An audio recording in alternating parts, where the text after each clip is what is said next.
La préparation de la chape pour la pose des produits Ergon se fait normalement avec une pâte composée d'eau, de ciment et d'agrégats adaptés et éventuellement d'un adjuvant fluidifiant. Sur le fond de pose, une feuille de polyéthylène ou PVC crée une barrière efficace contre la vapeur et la remontée de l'humidité provenant du sol.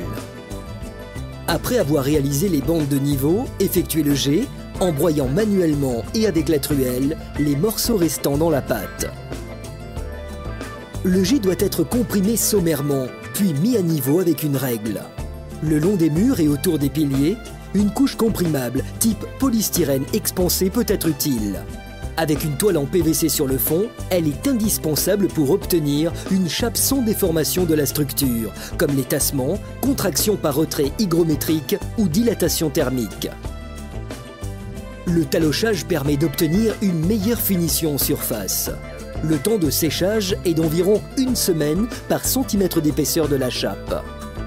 L'utilisation de liants ou de mortiers pré-mélangés à prise et séchage rapide réduit les délais d'attente.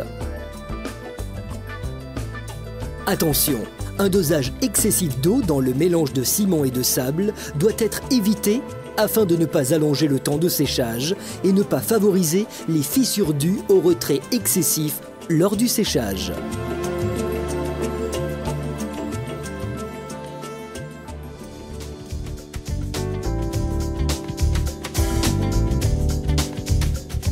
En présence d'une chape ayant une surface irrégulière, n'étant pas à niveau ou pas suffisamment lisse et plane, il est nécessaire d'effectuer un ragréage autolissant. Si la surface de la chape est très poreuse ou poussiéreuse, avant d'effectuer le ragréage autolissant, appliquez un primaire adapté afin de fixer la poussière et d'uniformiser l'absorption du support.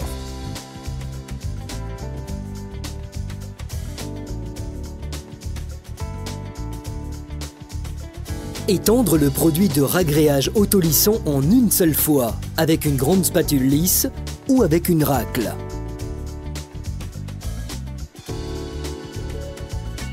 Il est conseillé d'utiliser un rouleau pour éliminer les bulles d'air absorbées dans la pâte lors du mélange et améliorer ainsi la finition en surface du ragréage.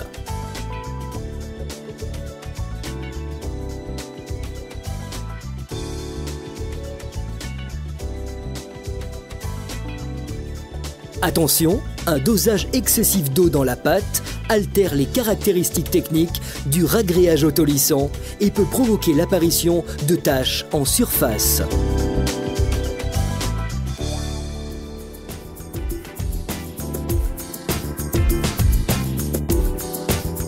Pour la préparation de la pâte, respectez les quantités d'eau indiquées par le fabricant. Avant de l'étendre sur le support, il est conseillé d'en vérifier la consistance. Pour obtenir une bonne adhésion, étendre d'abord une fine couche de colle sur le support en utilisant le côté lisse de la spatule et, tout de suite après, appliquer l'épaisseur souhaitée de colle en utilisant une spatule crantée adaptée au style et au format des carreaux. La dimension de la spatule doit permettre d'enduire de façon optimale le dos des carreaux. Lorsqu'il s'agit de grands formats, il est conseillé d'utiliser une spatule à cran large. Il est impératif d'appliquer une double couche de colle pour la pose de grand format, pour les réalisations à l'extérieur et lorsqu'un passage intense est prévu, afin d'obtenir une cohésion parfaite entre la chape et le carreau et éviter la formation de vides qui compromettent les caractéristiques techniques du carrelage. Pour les situations classiques, il est conseillé d'utiliser une colle à adhésion améliorée et à prise normale. Lorsque la mise en service exige des délais plus brefs, par exemple centres commerciaux, aéroports, magasins, il est conseillé d'utiliser une colle à adhésion améliorée et à prise rapide. En cas de surface étendue, de support déformable ou de pose à l'extérieur, il est conseillé d'utiliser une colle déformable ou hautement déformable. L'alignement des carreaux est nécessaire pour éviter les différences de niveau inesthétiques. Lors de la pose de carreaux jointés, utilisez les entretoises prévues à cet effet pour diminuer le risque de mouvement de dilatation et maintenir l'uniformité du joint.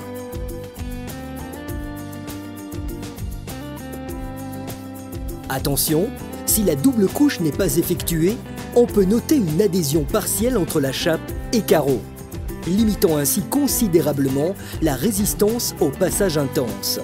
En cas de pose à l'extérieur, une adhésion imparfaite peut entraîner des ruptures ou des décollements dus au gel.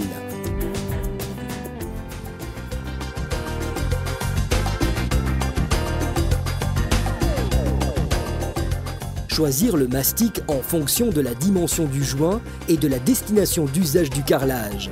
Enduit de ciment pour une utilisation résidentielle et commerciale.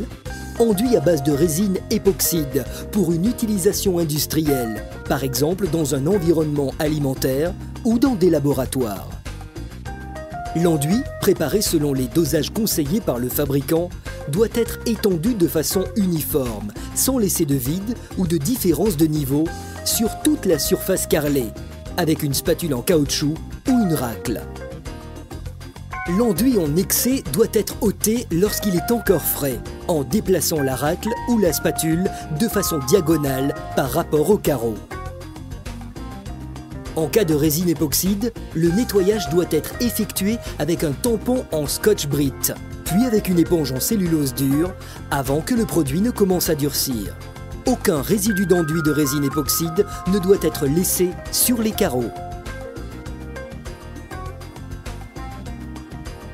En cas d'enduit de ciment, le nettoyage doit être effectué lorsque la pâte perd sa plasticité et devient opaque, en passant une éponge en cellulose dure et en faisant un mouvement diagonal par rapport au joint.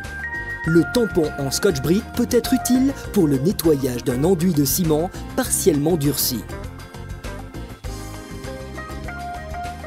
Attention!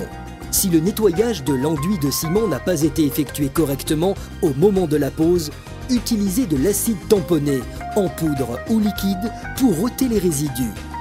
Les phases de nettoyage prévoient l'arrosage abondant des carreaux avec de l'eau et l'ajout de l'acide. Laissez agir 10 minutes environ, puis, après avoir émulsionné avec un tampon en scotch-brite, la surface carrelée doit être nettoyée avec un racloir, puis rincée abondamment pour ôter tout résidu d'acide. Le traitement doit être fait 10 jours après la réalisation du masticage.